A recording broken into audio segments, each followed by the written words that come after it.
नमस्कार विद्यार्थी मित्रांनो, साहित्यशास्त्र हा विषय आपण अभ्यासत आहोत आणि साहित्यशास्त्रामध्ये भारतीय विचारवंत आणि त्या भारतीय विचारवंतांचे साहित्याविषयीचे भूमिका, त्यांचे सिद्धांत यांचा क्रमबद्ध पद्धतीने अभ्यास आपण करत होतो. आपण सुरुवातीला 3 सिद्धांत आतापर्यंत पाहिलेले आहेत. पहिला होता अलंकार विचार. आपण पाहिलं की काव्य शोभाकार धर्म या पद्धतीनं अलंकारांचं विश्लेषण करण्यात आलं. अलंकार कसे वापरले जातात, शब्द अलंकार आणि अर्थ अलंकार हे पाहिलं. अभ्यासकांच्या लक्षात आलं की अलंकार सुटे सुटे असतात. अलंकारामधून काय होतं, तर त्यांच्या लक्षात आलं की अलंकारामधून वक्रोक्ती साधली जाते. जी अलंकारामधली चमत्कृती असते, ही चमत्कृती काय करते, तर वक्रोक्ती निर्माण करते. आणि त्याच्यामुळे अभ्यासकांनी आपण पाहिलं की भामहान वक्रोक्ती, भामह आणि कुंतक यांनी वक्रोक्ती विचार मांडला. जेव्हा त्यांच्या लक्षात आलं की वक्रोक्ती ही एकाच ठिकाणी होते, सर्वत्र होत नाही, अलंकार हे सर्वत्र वापरले जात नाही, तेव्हा त्यांनी एक नवीन पद्धत वापरली, रीती. आणि वामनानं रीतिरात्मा काव्यस्य विशेषो गुणात्मा रीती असं सांगितलं.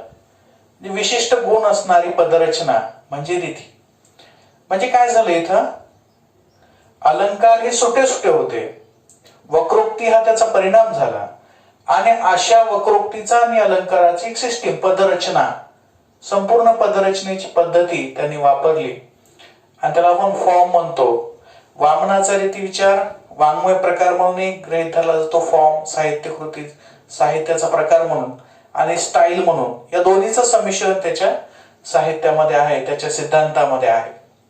आणि म्हणून वामनाचा रीती विचार अतिशय महत्वाचा मानला जातो. आता रीती विचाराच्या नंतर जेव्हा रीती मांडली गेली आणि गौंडी, वैदर्भी या रीती विकसित झाल्या, त्या स्टेबल झाल्या, त्याचं विश्लेषण करता येऊ लागलं होतं. एकच व्यक्ती दोन्ही तिन्ही रीतीमध्ये वापर करू शकत होता, साहित्यकृती निर्माण करत होता. अशा परिस्थितीमध्ये एक आणखीन प्रश्न निर्माण झाला. एक सिद्धांत मांडला गेला आणि तो सिद्धांत असा होता ज्याला आपण साहित्यकृतीची नैतिकता असं थोडक्यात म्हणूया, की साहित्यामध्ये काय असावं आणि काय नसावं. साहित्यामध्ये एखादी कविता लिहिली, आपल्याकडे तुम्हाला माहित असेल दलित साहित्य विकसित झालं होतं. आणि दलित साहित्याचा प्रवाह जेव्हा आला तेव्हा त्यांनी सरळ सरळ शिव्या लिहायला सुरुवात केली. म्हणजे दलित साहित्य जेव्हा समोर आलं, दलित साहित्याचा जेव्हा प्रवाह वेगात पुढे आला, तेव्हा दलित साहित्यातल्या अनेक कविता या केवळ शिव्यांच्या होत्या. म्हणजे तो भागच सर्वत्र होता असं नाही, परंतु काही कवितेमध्ये शिव्या उत्स्फूर्तपणे यायच्या. त्याची भाषा दलित साहित्याची ही वेगळी होती, जी की परंपरागत भूमिकेपेक्षा वेगळी असायची. असं जेव्हा ग्रामीण साहित्य आलं तेव्हा ग्रामीण साहित्यामध्ये सुद्धा वेगळ्या पद्धतीची भाषा आली, वेगळ्या पद्धतीचा अनुभव विश्व आलं. आदिवासी साहित्यामध्ये तर आदिवासी भाषा, त्यातले शब्द साहित्यामध्ये वापरण्याचा एक नवीन प्रवाह, तो जुनाच प्रवाह आहे, परंतु आता तो मूळ धरू लागलेला आहे. आणि एकीकडे प्रमाण मराठीमध्ये कविता लिहायची, आणि दुसऱ्या बाजूला त्यांची जी आदिवासींची बोली असते त्या बोलीमध्ये कविता लिहायची. अशी एक दुहेरी पद्धती आता रूढ झालेली आहे. आपले मराठवाड्यातले एक मोठे कवींनी तसा प्रकार केलेला आहे. तर हा जो प्रकार आहे हा आता मान्य आहे, परंतु जेव्हा हे लिहिलं गेलं सुरुवातीला तेव्हा प्रश्न आला की साहित्यामध्ये हे असावं का, साहित्यामध्ये ही भाषा कशी असावी. म्हणजे सगळंच मांडणं गेलं की याच्यामध्ये भाषा कशी असावी, साहित्यामधला नायक कसा असावा, नायिका कशी असावी, खलनायक कसा असावा, निसर्ग कसा असावा, है ना, कोणत्या परिस्थितीमध्ये कोणता निसर्ग दाखवावा. तर हे सर्वांचे संकेत हे निश्चित करण्यात आले होते. हे जे संकेत आहेत किंवा हे जे नियम आहेत, हे नियम साहित्य क्षेत्रामध्ये रूढ झाले होते आणि हळूहळू रीतीमुळं हे रूढ मान्य करण्यात आले होते. म्हणजे नायक जर दाखवायचा असेल तर तो सर्व गुण संपन्न वीर शूरवीर असायला पाहिजे, त्याच्यात कोणतीच कमतरता असली पाहिजे नाही. नायिका जर असेल तर ती सर्वात सुंदर असली पाहिजे, सर्व सुंदरतेचे हुशारीचे सगळे गुण तिच्यात पाहिजेत. खलनायक असेल तर तो सुद्धा गुणसंपन्न पाहिजे, पण त्याच्यामध्ये वाईट प्रवृत्ती सुद्धा असायला पाहिजेत. नायकामध्ये वाईट प्रवृत्ती असता कामा नये, हा तो संकेत होता. म्हणजे आपण जर पाहिलं, आपण चित्रपट पाहतो, चित्रपटामध्ये काय केलं जातं, जी सगळ्यात सुंदर असते ती हिरोईन असते किंवा तसं तिला दाखवलं जातं. एखादी कुरूप मुलगी 4 सुंदर मुलीच्या मध्ये नायिका बनवली जाते का, तो संकेत पाळला जातो का? एखादी खराब दिसणारी हिरोईन असते का, किंवा एकदम खराब दिसणारा हिरो असतो का, की ज्याच्यात कोणताच गुण नाही असं, तर तसं मान्य केलं जात नाही. तर हे जे नियम किंवा संकेत होते की साहित्यामध्ये कोणत्या गोष्टी असाव्यात, आता हे फक्त नायक नायिकेपुरते आणि खलनायकापुरताच मर्यादित नाहीये, तर त्याच्यामध्ये कोणते अलंकार वापरावेत, शब्द अलंकारापैकी कोणते अलंकार वापरावेत, वक्रोक्ती चमत्कृती कशा पद्धतीने करावी आणि कोणती रीती वापरावी, याचे सुद्धा नियम त्या काळामध्ये बनवले गेले होते. कारण त्या काळामध्ये सगळं साहित्याची नियमबद्धता महाकाव्याच्या सदृश ती रचना होती. लिहिण्याच्या पद्धती फार मर्यादित होत्या, मौखिक स्वरूपात ते पाठांतर केलं जायचं आणि संकेतबद्ध त्याची निर्मिती केली जायची, त्याच्यामध्ये विद्वत्ता मानली जायची. आणि म्हणून हे जे संकेत असतात, हे संकेत फार प्रभावी झाले होते. आणि म्हणून त्या काळामध्ये साहित्यामध्ये काय असावं आणि काय असू नये हे सांगणारा, हे व्यक्त करणारा एक विचार पुढे आला आणि त्याचं नाव होतं औचित्य विचार.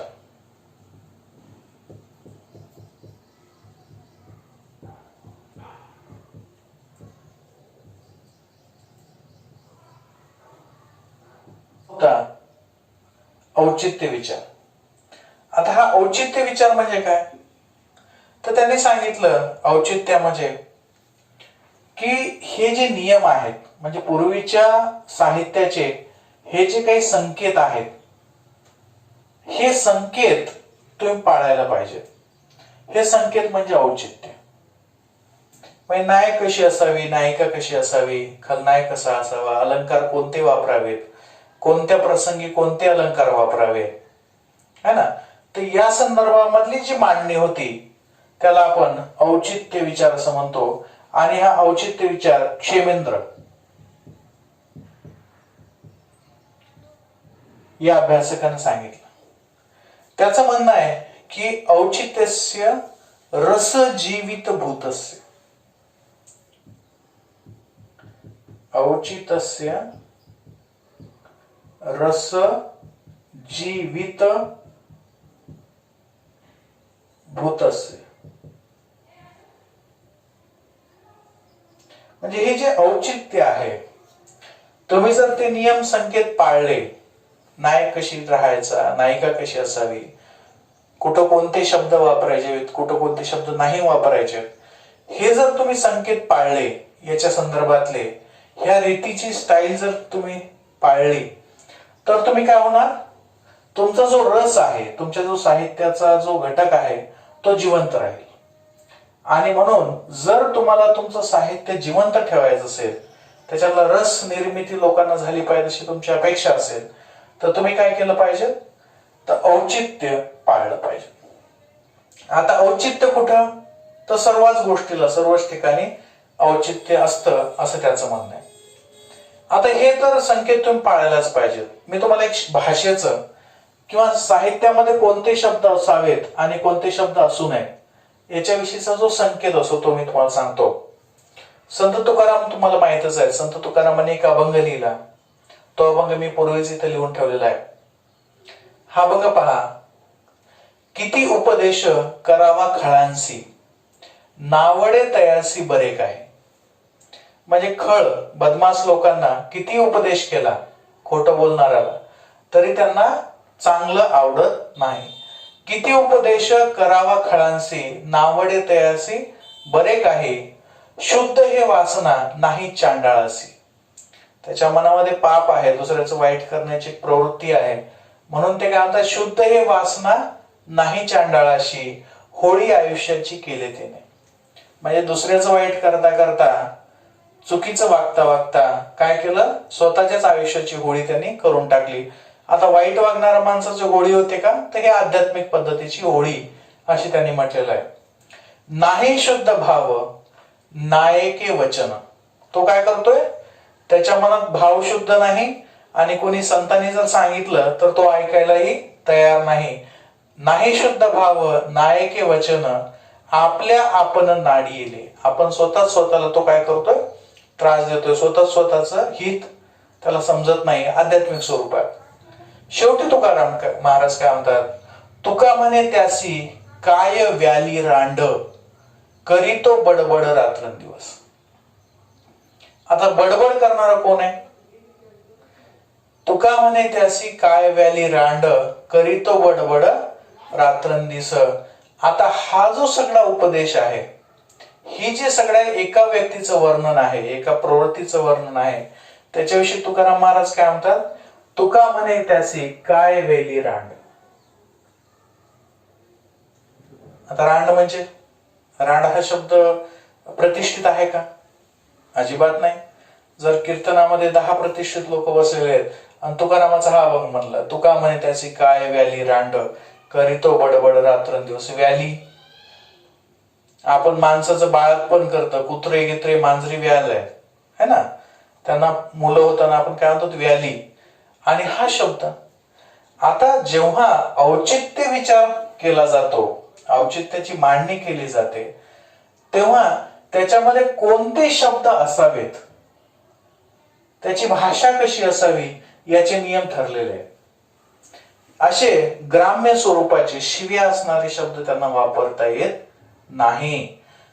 पण आपल्याकडे संत साहित्यामध्ये सर्वत्र आहे. म्हणजे अशा शिव्या, हे तरी तुकाराम चांगल्या पद्धतीने ही शिवी घालतायत. याच्यापेक्षा वाईट शिव्या प्रत्यक्ष विठ्ठलाला सुद्धा दिलेल्या आहेत. म्हणजे तुम्ही जर संतांचे अभंग वाचलेत तर ती एक वेगळी गोष्ट आहे, त्याचा आपण नंतर कधीतरी विचार करूयात. परंतु हे जे शब्द आहेत, इथे एक महत्वाचा प्रश्न यांनी सांगितला की औचित्य तुम्ही पाळता का, इथे हा शब्द पाहिजेत का. तर यांच्या नियमानुसार, कुणाच्या, क्षेमेंद्राच्या, आणि हे जे महाकाव्याचे नियम होते, जे संकेत होते, त्या संकेतानुसार ही मांडणी औचित्याशी संबंधित नाही, ती अनुचित आहे. कशाशी संबंधित, या सिद्धांतानुसार. आपण संत तुकारामांना असं म्हणत नाही की त्यांचं चुकलं म्हणून. आपण कोणत्या नियमानुसार पाहतोय, औचित्याच्या नियमानुसार. औचित्य काय म्हणतं की तिथं ते शब्द असले नाही पाहिजे. साहित्यामध्ये प्रतिष्ठित, चांगले आणि प्रमाण भाषेतले शब्द व्यवस्थित असले पाहिजेत, किंवा असं काही शिवी द्यायची नाही, याच्याऐवजी दुसऱ्या पद्धतीने काहीतरी त्याला बोलायचं, असं रांडगिंड काही म्हणायचं नाही. तर हा जो प्रकार असतो याला औचित्य असं म्हणतात. आलं लक्षात. म्हणजे कुठं कोणता शब्द वापरायचा, कुठं कोणती भाषा वापरायची, नायक कसा आणायचा, नायिका कशी आणायची. आता महाकाव्यामध्ये असं असतं की नायक एकटा येत नाही, त्यासोबत मित्र येतात, आणि ते मित्र त्याच्यासाठी जीव की प्राण असतात. नेहमी धोका देणारे मित्र या औचित्याच्या या प्रक्रियेमध्ये नसतो. किंवा नायिका जी असते, ती नायिका सुद्धा तिच्या सोबत्यांसोबत असते, त्या तिच्याशी प्रामाणिक असतात. तर हे संकेत आहेत. संकेत म्हणजे साहित्य कृती तुम्ही कशी लिहायची याचे हे संकेत असतात.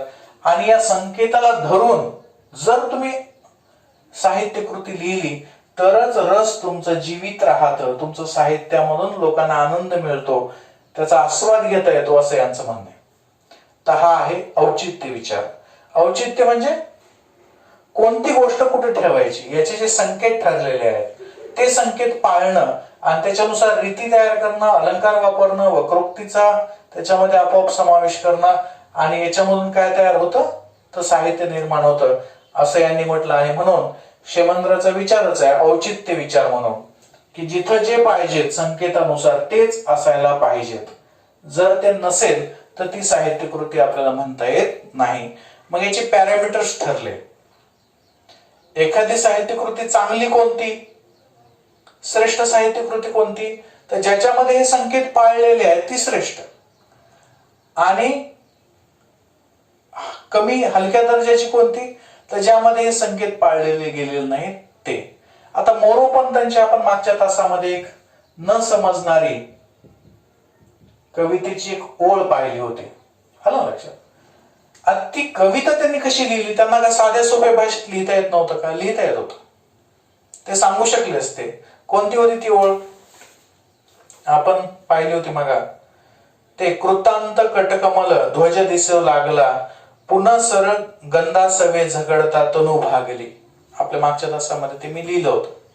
त्याचा अर्थच समजत नाही, पण त्यांना न समजणारा अर्थ लिहिण्याचा काही संबंध आहे का?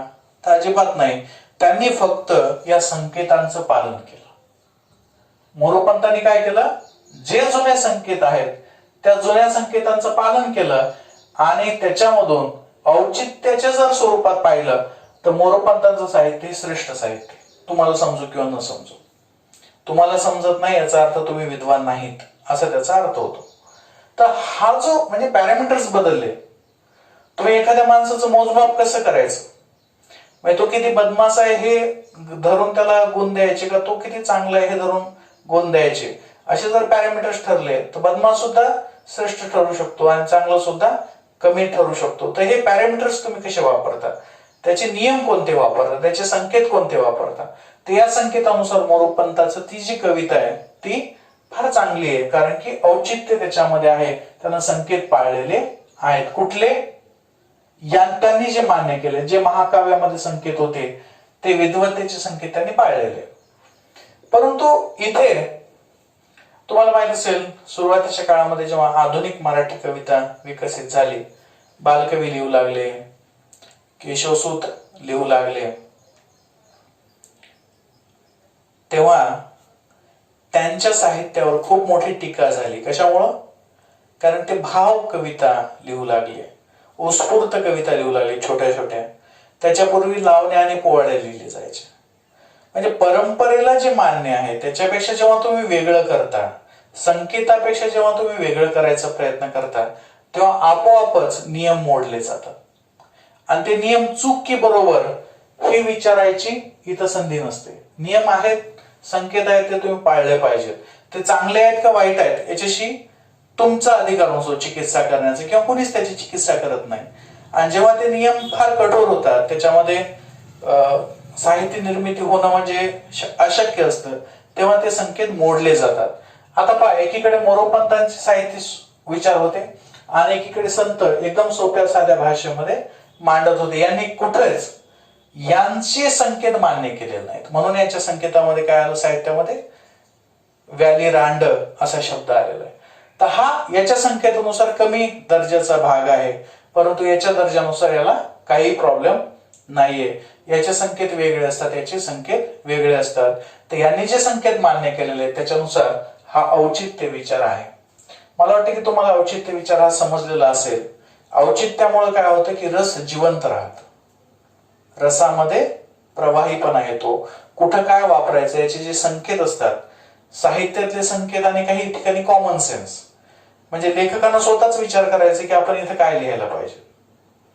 समजा एखादा नायक आहे आणि तो चांगला धडधाकट आहे, आलं लक्षात, आणि मग तिथे एखादा प्रसंग आहे की त्याला त्याचं शक्ती सामर्थ्य दाखवायचं नायकाला त्या कादंबरीमध्ये, किंवा एखादा नायक गरीब आहे त्याला गरिबीचं सामर्थ्य, गरीब कसा आहे हे दाखवायचंय, तर त्या पद्धतीनं उचित असा प्रसंग त्यांना दाखव. साधी गोष्ट आहे की एखादं नाटक आहे, त्या नाटकामध्ये गरीब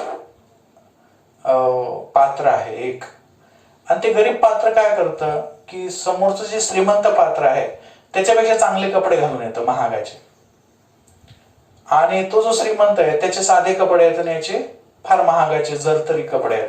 चालेल का? ते उचित होणार नाही, त्या औचित्याला लागू पडणार नाही, एकमेकाशी ते सुसंगत असणार नाही. आणि असं जे औचित्य असतं याला यांनी काय म्हटलेलं आहे, रसजीवित भूतस्य असं म्हटलेलं आहे. तर हा सिद्धांत आहे कोणाचा? क्षेमेंद्राचा. आता हा औचित्य विचार चालू असताना, हे जेव्हा सगळं औचित्य विचार चालू होता, तेव्हा एक आणखीन प्रश्न पडला की ठीक आहे, उचित अनुचित जे काय असेल ते आपण करूया, परंतु साहित्यामध्ये आणखीन एक घटक असतो जो की या सगळ्यांच्या पुढे असतो. एक आणखीन घटक असतो जो की या पुढे असतो आणि त्याच्यामुळे लोकांना आनंद होतो. तर लोक म्हणले काय आनंद आहे, आपण वक्रोक्ती काढलीच ना, लोक अलंकारिक बोलतायत, लोक तिरकस बोलतायत, रीती तयार केली, सगळं तयार केलं. याने सांगितलं नाही, याच्या पुढे आणखीन काहीतरी आहे आणि याचा समग्र परिणाम होत असतो. तर त्यांनी सांगितलं समग्र परिणाम म्हणजे कसा परिणाम. त्यांनी सांगितले की एक असं आनंदवर्धन नावाचं एक, हे पहा, 1 2 3 1 2 3 सिद्धांत झाले, हा चौथा सिद्धांत, आणि पाचवा आनंदवर्धनानं सांगितलं ध्वनी सिद्धांत, ध्वनी विचार. आता हा काही आपल्या क्रिकेट मधला ध्वनी नाहीये किंवा ध्वनी म्हणजे आवाज पण नाहीये, हा आहे आनंदवर्धन.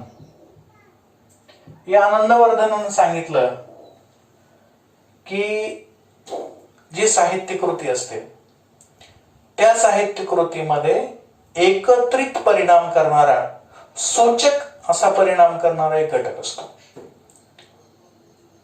आता सूचक म्हणजे कसा, तर या सगळ्यांपेक्षा एक वेगळ्या पद्धतीचा एक अर्थ असतो आणि तो लोकांना जाणवतो.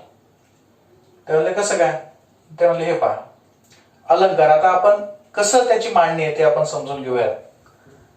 आता हा अलंकार विचार आहे. अलंकार म्हणजे काय म्हणतो की शब्द आणि अर्थ यांची चमत्कृती. किती उपदेश करावा खळांसी, नावडते असी बरे काही. शुद्ध हे वासना नाही चांडाळसी, होळी आयुष्याची केली त्याने. नाही शुद्ध भाव नायके वचन, आपल्या आपण नाडी येले. तुका म्हणे त्यासी, काय व्याली रांड, करीतो बडबड रात्र त्यासी. म्हणजे हे वर्णन कुणाचं आहे, विश्लेषण कुणाचं आहे, दाखले कोणी दिलेत, ते या सर्वांचे. म्हणजे हा काय झाला, अलंकार झाला. तुम्ही जर पाहिले तर खळांसी, चांडाळासी हे यमक आहे, तेने, येले हे सुद्धा काय यमक आहेत. म्हणजे यांनी याच्यामध्ये शब्द अलंकार आणि अर्थालंकार वापरले. आता अर्थालंकार आणि शब्दालंकार जेव्हा वापरले तेव्हा त्यांनी वक्रोक्ती साधली. आता वक्रोक्ती कशी काय, आता हा खळ आहे, खळासी, खळ म्हणजे खोटं बोलणारा, खळ म्हणजे दुसऱ्याला फसवणारा, चांडाळ म्हणजे वेगळ्या पद्धतीचा. आता यांनी खरोखरच चांडाळ आणि खळ हा एकच असू शकतो का, तर शक्यता नाहीये. चांडाळ आणि खळ हा एकच माणूस नाहीये, तर त्याचा गुण घेतलेला आहे. म्हणजे हे कुणासाठी वापरलेलं आहे, अशा व्यक्तीसाठी वापरलेलं जे की त्याच्याप्रमाणे वागतात, त्याच्या गुणाप्रमाणे वागतात. म्हणजे हा खरोखरच खळ आणि किंवा चांडाळ जो असतो त्याच्यासाठी वापरलेला नाही, हा त्याचा नायक नाहीये. तर त्याच्या, आपण जसं म्हणतो ना, तू गाढव आहेस किंवा तो गाढवासारखा वागतो, गाढवाला किती सांगितलं तरी समजत नाही. तर आता इथं गाढव म्हणजे त्यांना प्रत्यक्ष गाढवाला सांगितलंय का, नाही, तर गाढवाचं रूपक वापरून त्या पद्धतीने त्याची मांडणी केलेली आहे. तर ही झाली वक्रोक्ती. आलं, इथं चांडाळ आणि खळ हे वापरून त्यांनी काय केलं, वक्रोक्ती तयार केली. आता रीती कोणती आहे, तर हे जे अभंगाचा जो त्यांनी फॉर्मॅट वापरला, अभंग ही एक स्वतंत्र वाङ्मय कवितेचा एक प्रकार आहे अभंगाचा. तर हा जो फॉर्मॅट वापरला याला ते काय म्हणतात, रीती.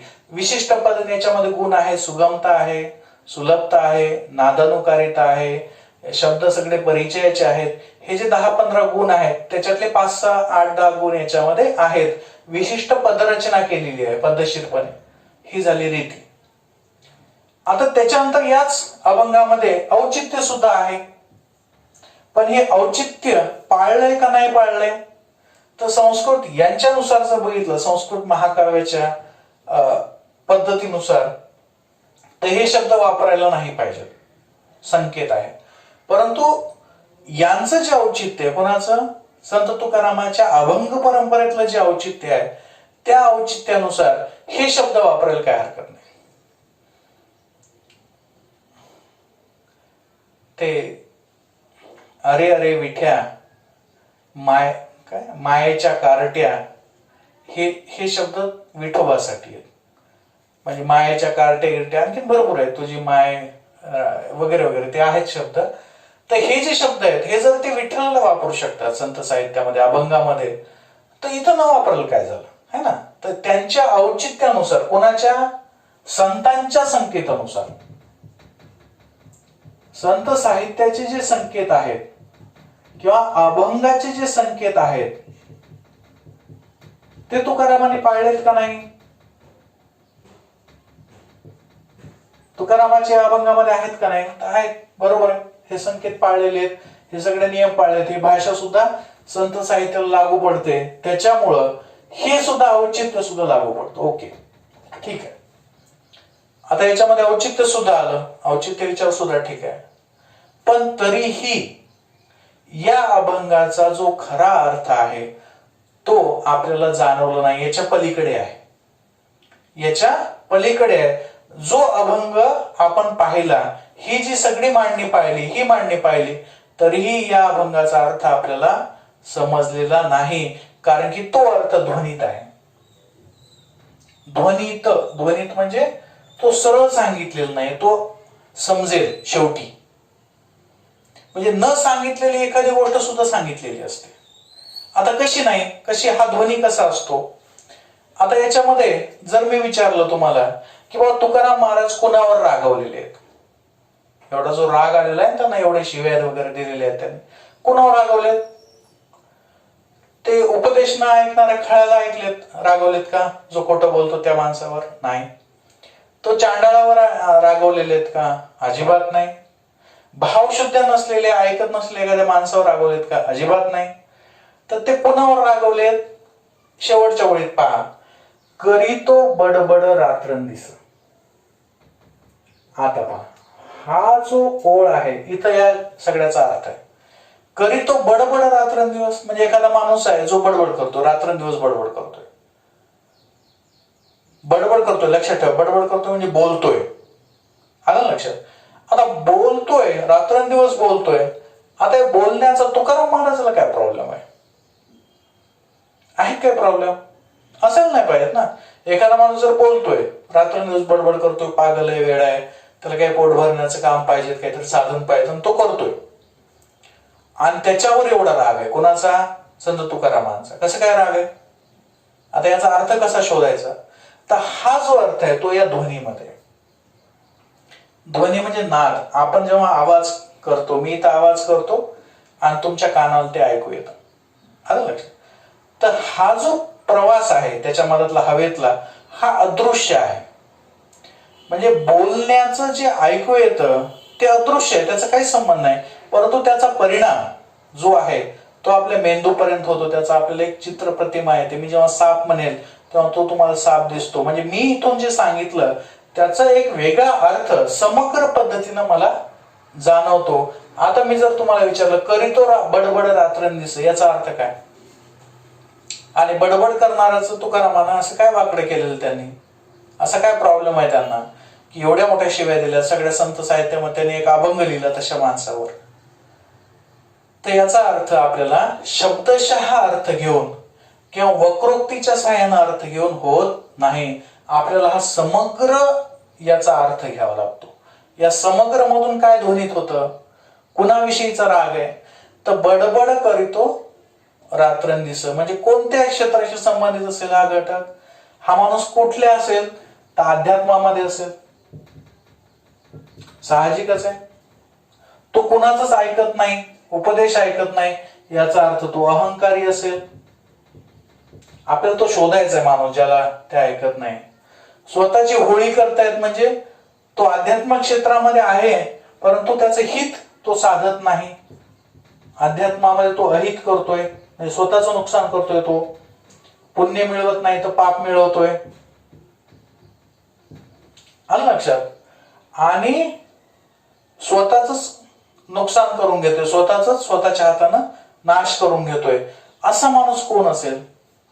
कोण असेल जो अध्यात्म क्षेत्रामध्ये आहे, जो अहंकारी आहे, जो दुसऱ्याचं ऐकत नाही, जो स्वतःच अहित करतो आणि शेवटी तो स्वतःची बडबड करतो रात्रंदिवस, असा कोण आहे?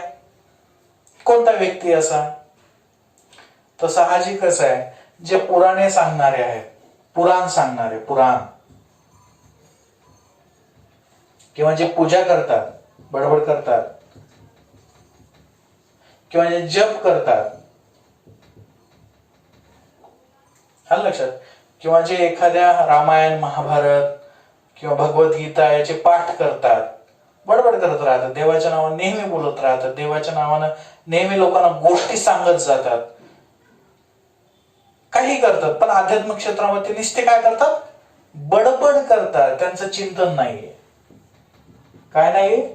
त्यांचं चिंतन नाहीये, त्यांची साधना नाहीये, आणि ते दुसरं काहीच कर्म करत नाहीये. म्हणजे त्यांचं कर्म सुद्धा इथे नाहीये. अध्यात्म क्षेत्रामध्ये जे करायला पाहिजे ते करत नाहीयेत. याच्या विरुद्ध काय करतायत? ते नुसती बडबड करतात, नुसत्या देवाच्या गोष्टी सांगायच्या, फक्त देव असा होता, देवानं असं केलं, देवानं तसं केलं, बडबडत राहायचं, सांगायचं, पोथी पुराण सांगत राहायचं, आणि वर्तणुकीमध्ये काही फरक पाडायचा नाही. असे जे अध्यात्म क्षेत्रामधले लोक आहेत, असे जे अध्यात्म क्षेत्रामधले लोक आहेत, जे की फक्त बोलायचेच कळीन, बोलायचेच भात आहेत, आणि आध्यात्मिक म्हणून स्वतःचं मोठेपणा ते दाखवतात, अशा व्यक्तीविषयी तुकाराम महाराजांना हे शब्द वापरलेले आहेत सगळे. आलं लक्षात? म्हणजे त्याला किती सांगितलं, अरे बाबा त्या पोथी पुराणानं काही होत नाही, अरे बाबा ते भगवत वाचल्यानं, रामायणाचे पाठ केल्यानं, कृष्ण काही केल्यानं त्याचा काहीही फरक पडत नाही, तर कृपया तू ते करू नकोस, त्याच्याऐवजी नाव घे, चांगलं आचरण कर, हे जे उपदेश त्यांनी सांगितलेलं आहे तो ऐकायला तयारच नाही. कारण की तो स्वतः आध्यात्मिक समजतो, तो अहंकारी आहे, त्याला काहीच जमत नाही, आणि म्हणून संत तुकारामाने एवढा मोठा राग व्यक्त केलेला आहे, एक पूर्ण अभंग खर्च केला फक्त अशा लोकांविषयी, आणि किती कठोर शब्द वापरलेत पहा. आणि हा जो अर्थ आपल्याला समजला, याच्यामध्ये त्या व्यक्तीचं नाव नाही की तो पूजा जप पाठ करतोय म्हणून. रात्रंदिवस बडबड करणारा कोण? चांडाळ आहे का? नाही. खळ आहे का? नाही. कोण आहे मग तो? तर तो जो कोणी आहे त्याचा जर शोध तुम्हाला घ्यायचा असेल तर ते काय असतं? ते असतं ध्वनीत. वक्रोक्तीपेक्षा वेगळं. वक्रोक्ती ही तितक्या पुरती असते. आता या वाक्यामध्ये वक्रोक्ती आहे, या वाक्यामध्ये वक्रोक्ती आहे. चांडाळा हा शब्द वक्र वापरलेला, त्याने तिरकस गुण वापरलेला आहे चांडाळाचा. परंतु इथं या समग्र पद्धतीचा जो भाग आहे, या समग्र अभंगाचा जो अर्थ आहे, या संपूर्ण अभंगाचा जो अर्थ आहे तो गर्भित अर्थ आहे, आणि तो म्हणजे ध्वनी. तर हा जो ध्वनी नाद आणि प्रतिनादाच्या द्वारे, म्हणजे नाद म्हणजे तिकडे आवाज झाला, त्याचा परिणाम माझ्यावर झाला, माझ्या कानामध्ये सुद्धा तो वाजला. तर संत तुकारामांना जो भाव इथे व्यक्त करायचा आहे, ज्याच्याविषयी टोचून बोलायचंय, ज्याला त्यांनी व्यक्त करायचंय, ते व्यक्त करायचं असेल तर त्यांनी काय केलं, याचा जो समग्र परिणाम असतो तो असतो ध्वनी. आणि हा ध्वनी विचार आनंदवर्धनानं मांडला, आणि याचं म्हणणं की साहित्यामध्ये काय असतं? हे ध्वनी असतं. आणि साहित्यातला हा जो ध्वनी विचार आहे हा वक्रोक्तीपेक्षा वेगळा आहे. वक्रोक्ती ही तात्पुरती असते, वक्रोक्ती ही तेवढ्यापुरती मर्यादित असते, परंतु ध्वनी मात्र हा थोडासा वेगळा असतो. एक कविता आहे, अगदी छोटीशी कविता आहे, कवितेच्या 2च ओळी सांगतो तुम्हाला. सुंदरतेच्या सुमनावरचे दव चुंबुनी घ्यावे, चैतन्याच्या गोड कोवळ्या उन्हात हिंडावे. ही फार गाजलेली कविता आहे मागच्या काळामध्ये. सुंदरतेच्या सुमनावरचे दव चुंबुनी घ्यावे, चैतन्याच्या गोड कोवळ्या उन्हात हिंडावे.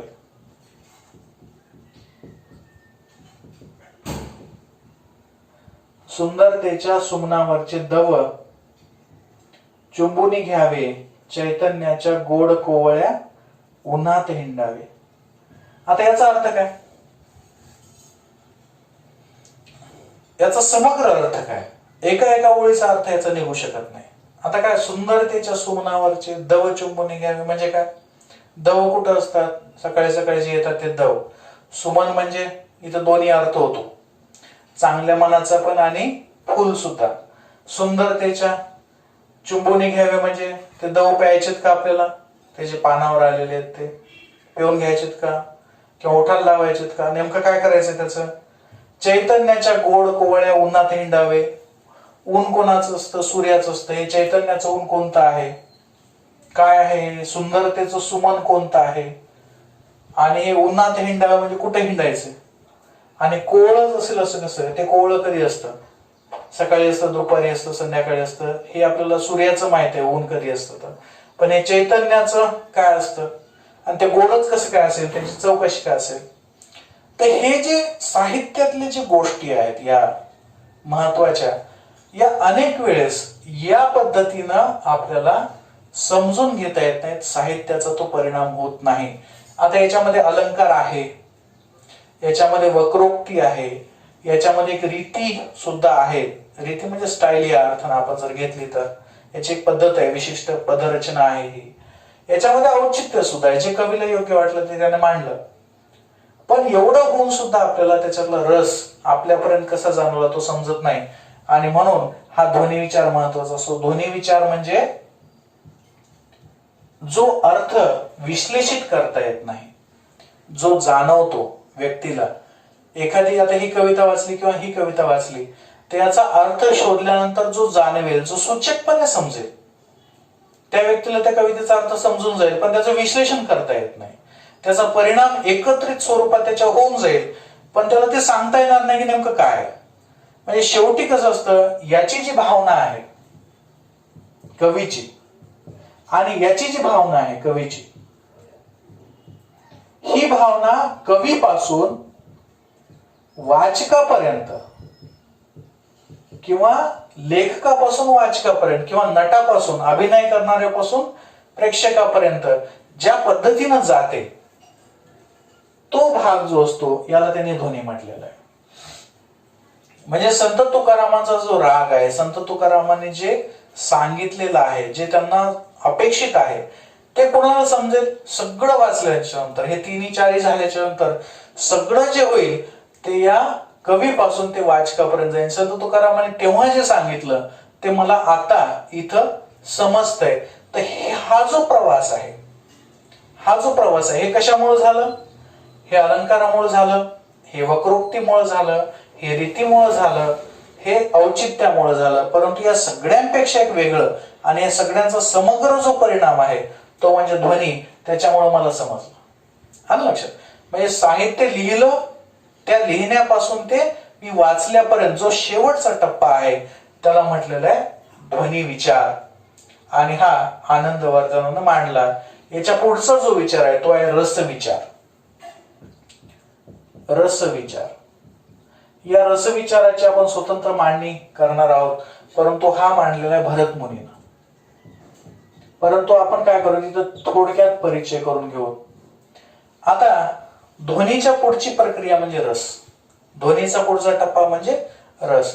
जेव्हा आपण हे सगळं वाचलं, याच्यातले अलंकार समजून घेतले, याच्यातली वक्रोक्ती समजून घेतली, याची रीती समजून घेतली, अभंगाचा फॉर्मॅट, याचं औचित्याचा सुद्धा विचार केला, याचा ध्वनी सुद्धा समजला. आता आपल्याला समजलं की हे कुणाविषयी यांनी राग व्यक्त केलेलं, हे आपल्याला समजलं. हे समजल्याच्या नंतर, हे सगळं समजल्याच्या नंतर आपल्या मनामध्ये काय तयार झाला? रसविचार. आता रस कसा तयार झाला? जेव्हा तुम्ही तुकारामांची भावना समजून घेतली, तेव्हा तुकारामांच्या मनात जो राग होता, जो त्याला विद्वेग म्हणता येईल, उद्वेग, जो उद्वेग होता, तो सगळा काय झाला? आपल्यापर्यंत आला. ही भावना आपल्यापर्यंत आली, वाचकांपर्यंत. हे राग, उद्वेग, त्याच्याविषयी चीड, त्याच्याविषयीची आपुलकी आपल्याला इथं समजली. हा झाला एक भाव, राग आपुलकीचा. आता जेव्हा आपण ही कविता पाहिली, सुंदरतेच्या सुमनावरचे दव चुंबुनी घ्यावे, चैतन्याच्या गोड कोवळ्या उन्हात हिंडावे, इथं काय राग आहे का? नाही. तर जीवनाचा जो आनंद आहे, जीवनातल्या ज्या चांगल्या गोष्टी आहेत त्याच्याविषयीची इथं मांडणी, म्हणजे याची भावना वेगळी आहे आणि याची भावना सुद्धा वेगळी आहे. संत तुकारामांची हा अभंगाची भावना ही या कवीच्या या ओळीमधल्या असलेल्या भावनेपेक्षा वेगळी आहे.